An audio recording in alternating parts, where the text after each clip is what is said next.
샬롬. 오늘도 이 자리에 오신 여러분 주님의 이름으로 환영합니다. 우리 함께 기도하도록 하겠습니다.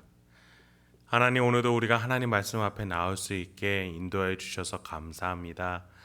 오늘 하나님의 말씀을 통해서 우리의 영혼이 세상이 줄 수 없는 기쁨과 소망으로 가득하게 해 주시옵소서. 정말 하나님께서 주신 선물, 그 복음을 깨닫고 오늘도 나의 기도 제목, 나의 문제, 나의 역경을 넘어서고 품어내고 살아내며 하나님이 주신 이 복음으로 승리할 수 있는 우리 행복한 교회 성도님들 될 수 있도록 인도해 주시옵소서. 이 모든 말씀 예수님의 이름으로 기도했습니다. 아멘. 오늘 함께 살펴본 말씀은 로마서 14장 7절에서 12절입니다. 제가 낭독해 드리도록 하겠습니다. 우리 중에 누구든지 자기를 위하여 사는 자가 없고 자기를 위하여 죽는 자도 없도다. 우리가 살아도 주를 위하여 살고 죽어도 주를 위하여 죽나니 그러므로 사나 죽으나 우리가 주의 것이로다. 이를 위하여 그리스도께서 죽었다가 다시 살아나셨으니 곧 죽은 자와 산 자의 주가 되려 하심이라. 내가 어찌하여 내 형제를 비판하느냐? 어찌하여 내 형제를 업신 여기느냐? 우리가 다 하나님의 심판대 앞에 서리라. 기록되었을 때 주께서 이르시되 내가 살았노니 모든 무릎이 내게 꿇을 것이요 모든 혀가 하나님께 자백하리라 하였느니라. 이러므로 우리 각 사람이 자기 일을 하나님께 짓고 하리라. 우리는 어제에 이어서 과연 다른 신자의 믿음에 대해서 우리가 어떠한 태도를 가지며 공동체 생활을 해야 할 것인지에 대해서 다뤄보고 있습니다. 다른 이의 믿음에 대해서 우리가 만약에 비판을 한다면 그 비판 전에 하나님에 대한 존중과 경외가 있어야 함을, 그리고 그 이후에 공동체를 위해 끝까지 사랑하는 마음을 가지고 그 비판하려는 이의 믿음에 대해서 생각해야 한다는 것을 다뤘습니다. 우리는 복음으로 살아난 자들입니다. 때문에 복음을 위해서 살아가야 합니다. 그렇다면 복음은 그 연약한 신자를 어떻게 대하고 있습니까? 그 복음은 그 신자를 어떻게 품어주고 있습니까? 우리는 우리 마음대로, 우리의 정욕대로 타인의 믿음에 대해서 논하기보다는 복음이, 그 하나님의 그 복음이 그 신자를 품어내는 그 과정들과 그 복음이 그 타인의 믿음에 대해서 바라보는 시야를 가지고 우리가 타인의 믿음에 대해서 생각할 수 있어야 한다는 것입니다. 마치 탕자의 아버지가 장남에게 동생을 품어주기를 바라는 마음처럼 말이죠. 복음의 확신이 부족하여 아직 믿음이 굳건하지 못한 이들에 대해서 우리는 어떠한 자세를 가져야 될지 7, 8절부터 살펴보도록 하겠습니다. 우리 중에 누구든지 자기를 위하여 사는 자가 없고 자기를 위하여 죽는 자도 없도다. 우리가 살아도 주를 위하여 살고 죽어도 주를 위하여 죽나니 그러므로 사나 죽으나 우리가 주의 것이로다. 하나님이 그 다른 신자를 받으셨다면 누가 그것을 무시할 수 있으며, 또 하나님께서 그 권능으로 그 사람을 세우셨다면 그를 내치라고 누가 말할 수 있겠습니까? 우리는 우리의 시야를 내려놓고 하나님의 시야로, 그 복음의 시야를 가질 수 있어야 합니다. 나의 고집과 아집, 경험, 종교 의식 등으로 가득 찬 내 기준을 놓음으로써 우리는 하나님이 주시는 복음의 기준, 복음의 시야를 가지게 됩니다. 그래서 바울은 자기를 위하여가 아니라 주를 위하여라는 표현으로 말해줍니다. 여러분, 이 주제는 12장부터 이어져 온 것입니다. 12장에서 바울은 우리가 마땅히 드려야 될 영적 예배가 무엇이라고 말했습니까? 우리의 삶이라고 말해줬습니다. 오늘 본문에서도 동일하게 살든지 죽든지 우리가 어떠한 삶의 형태를 가지든지 복음이 우리 모두를 품어줬듯이 우리가 그 복음으로 구원을 받았고 그 복음이 우리 안에 있다면 우리도 마땅히 살든지 죽든지 모든 형태의 다른 믿음의 신자들, 연약한 신자들, 아픈 신자들, 정말 우리가 보기에 믿음이 없을 것 같은 그 신자들까지도 우리는 품어낼 수 있어야 된다는 겁니다. 그건 내가 하는 것이 아니라 내 안에 복음이 살아내게끔 우리가 우리 안에서 살아계신 예수 그리스도가 그렇게 하시게끔 우리는 내려놓을 수 있어야 된다는 겁니다.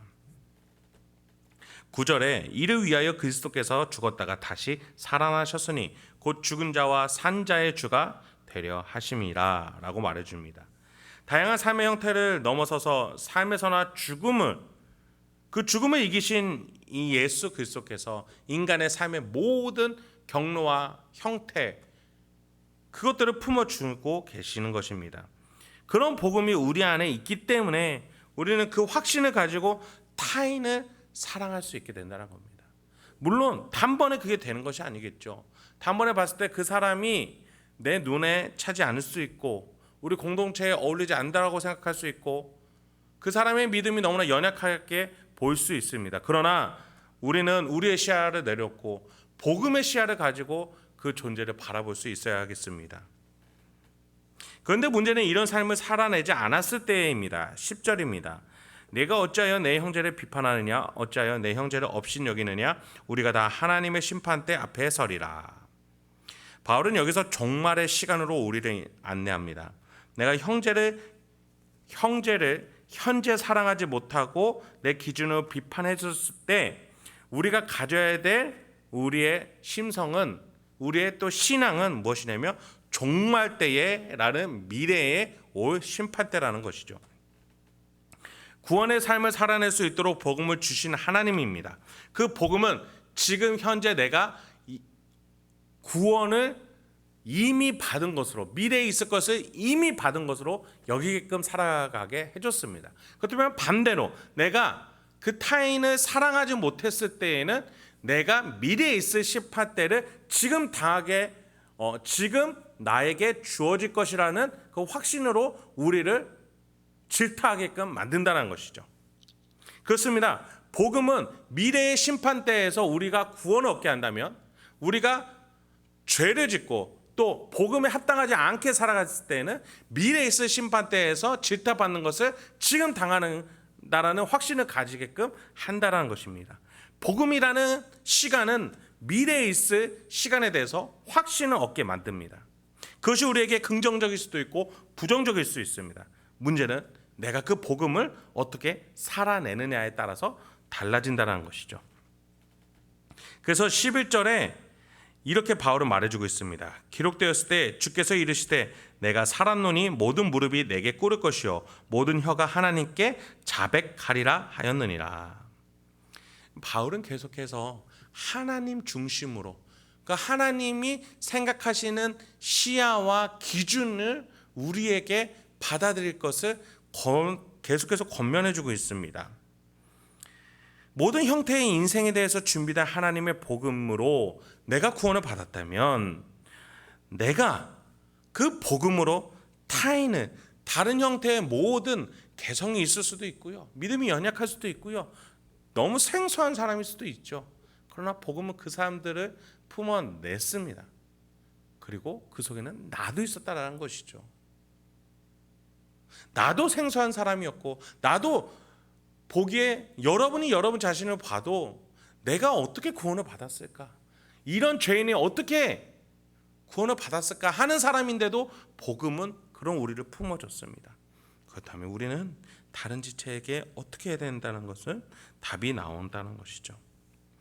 그렇습니다. 우리는 이러한 갈등이 일어날 때마다 시야를 타인의 믿음이 아니라 나에 대한 그 나를 품어준 복음에 대해서 시야를 변경하고 그 복음으로 시야를 좀 더 넓힐 필요가 있다는 것입니다. 그러할 때 아버지의 눈으로 그 사람을 볼 수 있습니다. 우리가 무조건 아무렇게나 사랑하라는 것이 아니에요. 하나님의 시야를 가지고 복음의 관점을 가지고 그 사람을 바라보면서 그 사람을 품으면서 그 사람이 성숙한 믿음을 갈 수 있게끔 우리가 그 사람을 바라볼 수 있어야 된다는 것입니다. 그것이 바로 하나님 중심으로 복음 중심으로 사는 삶입니다. 그리고 이러한 삶은 나중에 언젠가는 하나님께서 정산하실 것이고 되물으실 것입니다. 마치 달란트 비유에서의 나타난 새 종처럼 말이죠. 5달란트와 2달란트를 받은 종들은 어땠습니까? 잘하였도다 착하고 충성된 종아. 그러나 한 달란트를 받고 밭에 묻어둔 신자에 대해서는 종에 대해서 뭐라고 했습니까? 악하고 게으른 종이라 했습니다. 복음을 가지고서 정말 여러분 그때 달란트가 어떠한 것을 말해줍니까? 우리의 인생의 벌이로서는 도저히 가질 수 없는 선물, 재정을 말해줍니다. 예수님은 이 달란트라는 금액의 단위를 우리에게 말해주시면서 구원은 바로 그것이다. 우리가 스스로는 절대 얻어낼 수 없는 그러한 선물이다. 그것을 받았다면 그것 살아내야죠. 살아가면서 살아내야죠. 복음이 너를 품어줬듯이 너는 왜 그렇게 살아내지 않았느냐? 왜 밭에 감춰놓고 타인의 비판하고 비난하기에 앞장섰느냐? 복음이 너를 품어줬듯이 너도 그 사람을 품어줘야 되는 건 아니냐? 그래서 5달란트, 2달란트 받았던 그 종들은 10달란트와 4달란트 그 액수가 중요한 것이 아니라 사랑을 배가로 정말 제자가 제자를 낳는 하나님의 자녀가 다른 자녀를 이끌어내는 놀라운 구원의 현장을 말해주는 것입니다. 그런데 복음을 받아들였지만 밭에 감춰놓던 악하고 게으른 사랑에 게을렀던 정말 복음이 있었음에도 복음을 거절했던 악하고 게으른 종은 이를 가며 슬피 울게 될 것이다 라고 예수님 비유 속에서 말씀해 주셨습니다. 우리는 그것이 마지막 종말의 때의 심판대 앞에서 이루어질 것입니다. 하나님의 심판대에서 무릎 꿇고 자백하게 되는 우리는 그렇다면 무엇을 누구를 신경 써야 되는 것입니까? 바로 나에게 복음을 주신 하나님, 그리고 그 복음을 실현시킨 예수 그리스도, 그리고 그것을 증거해 주시는 성령 하나님을 함께하면서 그분들의 기준들이 무엇인지 고민하면서 그것이 나의 기준이 되기를 항상 힘쓰면서 우리가 살아가야 된다는 것이죠. 마지막 12절입니다. 이러므로 우리 각 사람이 자기 일을 하나님께 직고하리라. 여러분, 우리는 서로에게가 아니라 하나님께 답변할 책임이 있습니다. 우리는 태어나서 죽을 때까지 우리가 행한 모든 것에 대해 그분이 물으시면 답변을 해야 합니다. 우리는 하나님과 독대하며 복음의 진수를 우리의 영혼에 가득 채워야 합니다. 타인의 믿음을 볼 것이 아니라 말이죠. 오히려 사랑의 종로를 타며 그 지체의 믿음의 성장을 위해 나의 낮아짐이 더욱 필요할 겁니다. 이번 한 주 내 안에 있는 신앙 양심의 자유함을 감사하며 내 믿음을 하나님께서 기뻐하신다는 그 사실을 화평하시고, 더 나아가 우리 행복한 교회 교우들의 믿음 또한 기뻐하심을 기억하면서 우리 서로의 믿음의 증진을 위해서 함께 기도하며 사랑할 수 있는 우리 행복한 교회 성도 여러분이 되시길 소망합니다. 함께 기도하겠습니다. 하나님, 오늘도 우리에게 귀한 하나님의 말씀 깨달을 수 있도록 인도해 주셔서 감사합니다. 우리 안에 복음이 나를 사랑했듯이 나 또한 그 복음을 가지고 타인을 사랑하며 하나님 앞에서 살아갈 수 있는 우리가 되게 하여 주시옵소서. 우리가 다른 지체의 믿음을 보면서 비난하기 전에 하나님이 세우고 계시고 하나님이 역사하고 계신다는 사실을 믿으면서 나를 세워줬던 그 하나님이, 나를 기다려줬던 그 하나님이 그 지체 또한 사랑하시고 기다리고 계신다는 사실을 깨달으면서 우리가 하나님과 함께 그 지체를 위해서 기다려주고 사랑해줄 수 있는 우리 행복한 교회 성도들이 될 수 있도록, 또 그러한 제가 될 수 있도록 주님 인도하여 주시옵소서. 예수님의 이름으로 기도했습니다. 아멘.